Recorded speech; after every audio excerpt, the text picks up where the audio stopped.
ಕನ್ನಡ ನಾಡು ಇದು ಕನ್ನಡಿಗರ ನಾಡಿಮಿಡಿತ. ನಿರ್ಮಲ ತುಂಗಭದ್ರಾ ಅಭಿಯಾನದ ಅಂಗವಾಗಿ ಅಂಜನಾದ್ರಿ ಬೆಟ್ಟದಿಂದ 27ನೇ ತಾರೀಕು ಪ್ರಾರಂಭವಾಗಿ ನಮ್ಮ ಸಿಂಧನೂರು ಮತ್ತು ಜವಳಿಗೆರೆ ಮುಖಾಂತರವಾಗಿ 31ನೇ ತಾರೀಕು 12 ಗಂಟೆಗೆ ಕೋತ್ನಾಳ ಗ್ರಾಮಕ್ಕೆ ಬರ್ತಾ ಇದೆ. ಅಲ್ಲಿ ನಾವೆಲ್ಲರೂ ಅದ್ದೂರಿಯಾಗಿ ಸ್ವಾಗತ ಮಾಡಿಕೊಂಡು ಅಲ್ಲಿಂದ ನಾವು ಅಲ್ಲಿ ಕಾರ್ಯಕ್ರಮ ಯಶಸ್ವಿ ಮಾಡಿಕೊಂಡು ನಾವು ಅದೇ ರೀತಿ ಮತ್ತೆ ಹಿರೇಪಟ್ಟಣದಲ್ಲಿ ಬಂದು ಮಾನವಿ ತಲುಪತಕ್ಕಂಥ ಒಂದು ಯೋಜನೆ ಇದೆ. 1ನೇ ತಾರೀಕಿನ ದಿವಸ ಮಾನವಿಯಲ್ಲಿ ಬೃಹತ್ ಪ್ರಮಾಣದ ಕಾರ್ಯಕ್ರಮ PSMC ಗ್ರೌಂಡ್ನಲ್ಲಿ ಹಮ್ಮಿಕೊಳ್ಳಲಾಗಿದೆ. ಅದಕ್ಕೆ ಎಲ್ಲ ಜನಾಂಗಗಳು, ರೈತರಿರ್ಬೋದು, ವ್ಯಾಪಾರಸ್ಥರಿರ್ಬೋದು, ಎಲ್ಲರೂ ಕೂಡ, ಆಮೇಲೆ ಶಾಲಾ ಕಾಲೇಜಿನ ಮಕ್ಕಳು ಎಲ್ಲರಿಗೂ ಕೂಡ ಒಂದು ಈ ಪರಿಸರದ ಅಭಿಯಾನದ ಏನು ತಿಳುವಳಿಕೆ ಬರಬೇಕಾಗಿದೆ. ಅದರ ಅಂಗವಾಗಿ ಇವತ್ತು ಕಾರ್ಯಕ್ರಮ ಹಮ್ಮಿಕೊಂಡಿದ್ದಾರೆ. ಇದು ತುಂಗಭದ್ರಾ ನದಿಯಲ್ಲಿ ಹುಟ್ಟಿದೆ, ಅಲ್ಲಿಂದ ಪ್ರಾರಂಭ ಆಗಿ ಮಂತ್ರಾಲಯದವರೆಗೆ ಬರ್ತದೆ. ಮಂತ್ರಾಲಯದಿಂದ ಆಂಧ್ರ ಪ್ರದೇಶದ ಉಪಮುಖ್ಯಮಂತ್ರಿಗಳಾದಂಥ ಅವರು ಬಂದು ಅಲ್ಲಿ ಸ್ವಾಗತ ಮಾಡಿಕೊಂಡು ಅಲ್ಲಿಂದ ಕೃಷ್ಣಾ ಬೇಸನ್ ತಲುಪುವವರೆಗೂ ಕೂಡ ಈ ಅಭಿಯಾನ ಮಾಡಬೇಕಂತ ಒಂದು ಯಶಸ್ವಿಗೊಳಿಸಬೇಕು. ಇದು ಮುಖ್ಯವಾಗಿ ಪರಿಸರ ಉಳಿಸಿ, ನದಿ ಉಳಿಸತಕ್ಕಂಥ ಕಾರ್ಯಕ್ರಮ ಇದು. ನಾವೆಲ್ಲರೂ ಕೂಡ ಇದಕ್ಕೆ ಸಹಕಾರಿ ಆಗಬೇಕಾಗಿದೆ. ಯಾಕಂದರೆ ಇವತ್ತು ನಮ್ಮಲ್ಲಿ ನೀರು ಕುಲುಷಿತ ಆಗಿದ್ದಾವೆ. ತುಂಗಭದ್ರಾ ನೀರು ಕುಡಿಯೋಕ್ಕೆ ಯೋಗ್ಯ ಇಲ್ಲದಂಥ ಒಂದು ಪರಿಸ್ಥಿತಿ ಆಗಿದೆ. ಒಂದು ಕಾಲಕ್ಕೆ ತುಂಗಭದ್ರಾ ನದಿ ನೀರಂದರೆ ಭಾಳ ಒಂದು ಒಳ್ಳೆ ನೀರಿತ್ತು. ಆದರೆ ಇವತ್ತು ಎಲ್ಲ ಫ್ಯಾಕ್ಟ್ರಿಗಳು ಅವು ಇವು ಮಾಲಿನ್ಯ ಮಾಡಿ ಕುಡಿಯೋ ಯೋಗ್ಯತೆ ಇಲ್ಲದಂಥ ಪರಿಸ್ಥಿತಿ ಆಗಿದೆ. ಇವತ್ತು ಅದನ್ನು ಉಳಿಸ್ಬೇಕಾಗಿದೆ ಅಂತಂತ ಒಂದು ಈ ಕಾರ್ಯಕ್ರಮದ ಉದ್ದೇಶ. ಪಾದಯಾತ್ರೆಯು ಈಗಾಗಲೇ ಸಿಂಧನೂರು ತಾಲೂಕಿನಲ್ಲಿ ಬಂದಿದೆ. ದೊಡ್ಡ ಪ್ರಮಾಣದಲ್ಲಿ ಪಾದಯಾತ್ರೆ ಆಗ್ತಿದೆ. ಅದರದ್ದು ಪಾದಯಾತ್ರೆಯ ಮುಖ್ಯ ಅರ್ಥ ಇಷ್ಟೇ: ಜಲ ಸಂರಕ್ಷಣೆ ಮತ್ತು ಜಲವನ್ನು ಉಳಿಸಬೇಕು, ಮಲಿನವನ್ನು ಅಂತ್ಯಗೊಳಿಸಬೇಕಂತಕ್ಕಂಥ ದೊಡ್ಡ ಯೋಜನೆ ಇದೆ. ಇದು ಯಾಕೆ ಮಾಡ್ತಾರೆ ಅಂತಂದರೆ, ಈಗಾಗಲೇ ನಾವು ತುಂಗಭದ್ರಾ ನೀರು ಅತಿ ಶ್ರೇಷ್ಠವಾದಂಥ ನೀರು. ತುಂಗಭದ್ರಾ ನೀರು ಕುಡಿದ್ರೆ ರೋಗ ರುಜಿನಗಳು ಮಾಯವಾಗ್ತದವ ಅಂತೇಳಿ ಭಾಳ ವರ್ಷಗಳಿಂದ ಹೇಳ್ತಿದ್ರು. ಈಗ ನೀರು ಕುಡಿದ್ರೆ ರೋಗ ಬರ್ತಾವೆ ಅಂಥ ಹೊಲಸಾಗಿಬಿಟ್ಟಿದೆ ನೀರು. ದುರ್ಗಮ್ಮನಾಳದ ನೀರು ನೋಡಿದರೆ ನೋಡಿಬಿಟ್ರೆ ತುಂಗಭದ್ರಾ ನೀರು ಕುಡಿದಾರೆ ಅಂಥ ಮಲಿನ ಆಗೋಗಿದೆ. ಈಗಾಗಲೇ ಆಜುಬಾಜು ಎಲ್ಲ ಫ್ಯಾಕ್ಟ್ರಿಗಳಾಗಿರೋದು ತೇಜ ಕಂಪ್ಲೀಟ್ ನದಿಗೆ ಬರ್ತದೆ, ಎಲ್ಲಿಗೆ ಹೋಗಲ್ಲ, ಅದು ಎಲ್ಲಿಗೆ ಹೋಗೋಕೆ ಅವಕಾಶವೇ ಇಲ್ಲ.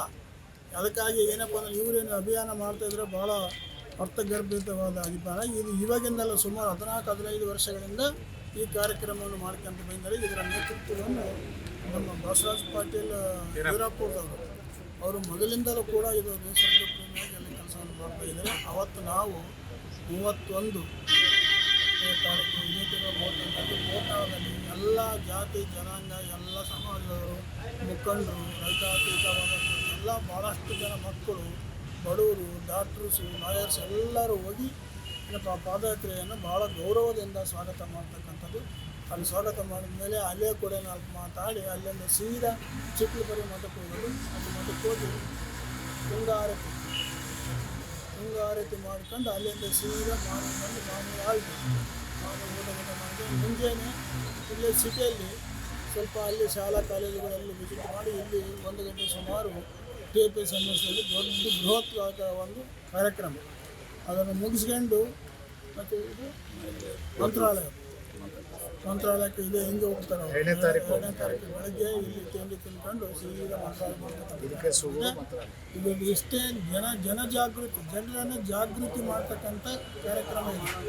ಜನರಿಗೆ ಅವೇರ್ನೆಸ್ ಆಫ್ ವಾಟರ್, ನೀರಂದರೆ ಏನು, ಅದನ್ನು ಯಾವ ರೀತಿ ರಕ್ಷಣೆ ಮಾಡಬೇಕು, ಯಾವ ರೀತಿ ಉಳಿಸ್ಬೇಕು, ಯಾವ ರೀತಿ ಬಳಸಬೇಕು, ನಾವು ಉಳಿಸೋದು ಬೆಳೆಸೋದು ಕಲಿಯು ಅಂದರೆ ಮುಂದೆ ನಮ್ಮ ಜನ್ರೇಷನ್ಗೆ ನೀರೇನೇ ಸಿಗ್ತಾಯಿಲ್ಲ ಅನ್ನೋ ಮಾತು.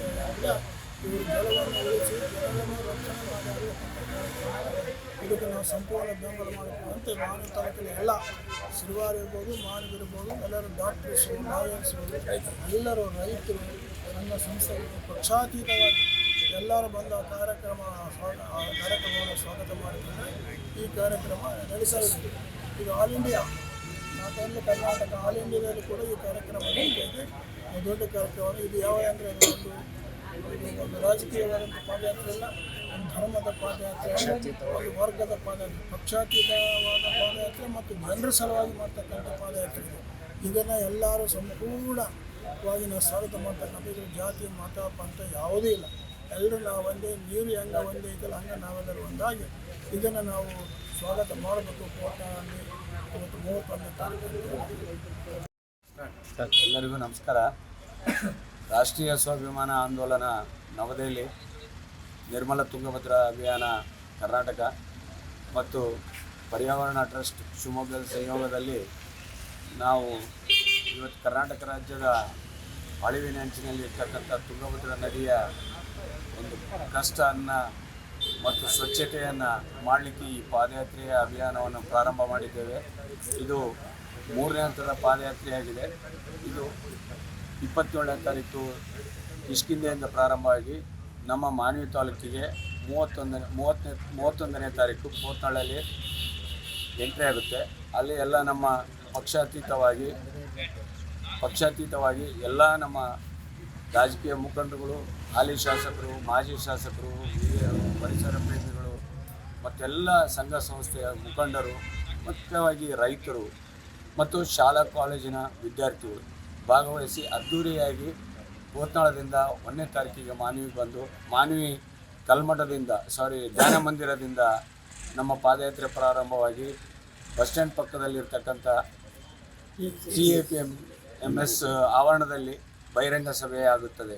ಅಲ್ಲಿಂದ ತದನಂತರ ಹಳ್ಳಿಗಳ ಮುಖಾಂತರ ನಮ್ಮ ತುಂಗಭದ್ರಾ ನದಿಯ ದಡದಲ್ಲಿರ್ತಕ್ಕಂಥ ಹಳ್ಳಿಗಳ ಮುಖಾಂತರ ಅಂದರೆ ಕಾತ್ರಿಕಿ, ದದ್ದಲ್ಲು, ರಬ್ಬಣಕಲ್ಲು ಈ ಮುಖಾಂತರ ಡಿಕೆಸ್ಕೂರನ್ನು ಮುಟ್ಟಿ ಅಲ್ಲಿಂದ ಮಂತ್ರಾಲಯಕ್ಕೆ 4ನೇ ತಾರೀಕಿಗೆ ನಮ್ಮ ಪಾದಯಾತ್ರೆ ಕೊನೆಗೊಳ್ಳುತ್ತದೆ 3ನೇ ಹಂತದ್ದು. ಇದು ಮುಖ್ಯವಾಗಿ ಇದರ ಉದ್ದೇಶ ಇಷ್ಟೇ. ಈಗ ಒಂದು ಕಡೆ ನದಿಯ ಮೂಲವನ್ನು ತಪ್ಪಿದ್ದಾವೆ, ಎರಡನೇದಾಗಿ ಬರ್ತಕ್ಕಂಥ ನದಿಯ ನೀರು ಕಲುಷಿತವಾಗಿದೆ. ಇವತ್ತೆಲ್ಲ ನೀವು ಮಾಧ್ಯಮದಲ್ಲಿ ನೋಡಿರ್ಬೋದು. ಇವತ್ತೇ ಒಂದು ಪತ್ರಿಕೆಯಲ್ಲಿದೆ, ಸುಮಾರು ನಿನ್ನೆ ಹಳ್ಳದ ನೀರು ಕುಡಿದು ಸುಮಾರು 60 ಕುರಿಗಳು ಸತ್ತಿರೋದನ್ನು ಇವತ್ತು ವರದಿಯಾಗಿದೆ. ಈ ರೀತಿ ಪ್ರತಿಯೊಂದು ಹರಿತಕ್ಕಂಥ ನದಿಯ ನೀರು ನಮ್ಮ ಜೀವಜಲ ಅಂತ ನಾವೇನು ಅನ್ಕೊಂತೀವಿ, ಇವತ್ತು ಜೀವಕ್ಕೆ ಕುತ್ತಾಗಿ ಪರಿವರ್ತನೆ ಆಗಿದೆ. ಅದನ್ನೆಲ್ಲ ಪರಿಶುದ್ಧ ಮಾಡಲಿಕ್ಕೆ ಈ ಅಭಿಯಾನ ಜಾಗೃತಿ ಮೂಡಿಸ್ತಕ್ಕಂಥದ್ದು. ಇದು ಬರೀ ಪಾದಯಾತ್ರೆಯಾಗಿ ಇರುವುದಿಲ್ಲ, ಇದು ಮುಂದೆ ಇದನ್ನೆಲ್ಲ ವರದಿಗಳನ್ನು ತಗೊಂಡು ರಾಜ್ಯ ಸರ್ಕಾರಕ್ಕೂ ಮತ್ತು ಕೇಂದ್ರ ಸರ್ಕಾರದ ಮೇಲೆ ಒತ್ತಡ ಹೇರಿ ಪರ್ಯಾಯ ವ್ಯವಸ್ಥೆಗಳಾದಂಥ STPಗಳಾಗಿರ್ಬೋದು, ನದಿಯ ಮೂಲಗಳನ್ನು ಉಳಿಸ್ಲಿಕ್ಕೆ ಏನು ಅಲ್ಲಿ ಇಲ್ಲಿಗಲ್ ಅಂದರೆ ಕಾನೂನು ಪರಿಸರಕ್ಕೆ ಹಾನಿ ಆಗ್ತಕ್ಕಂಥ ರೀತಿಯಲ್ಲಿ ಯೋಜನೆಗಳು ಏನಾಗಿದ್ದಾವೆ ಅವನ್ನೆಲ್ಲ ತಡೆ ಹಿಡಿದು ಇದನ್ನು ಉಳಿಸ್ಲಿಕ್ಕೆ ಈ ಜಾಗೃತಿಯ ಪಾದಯಾತ್ರೆ ಅಭಿಯಾನವನ್ನು ಮಾಡ್ತಾಯಿದ್ವಿ.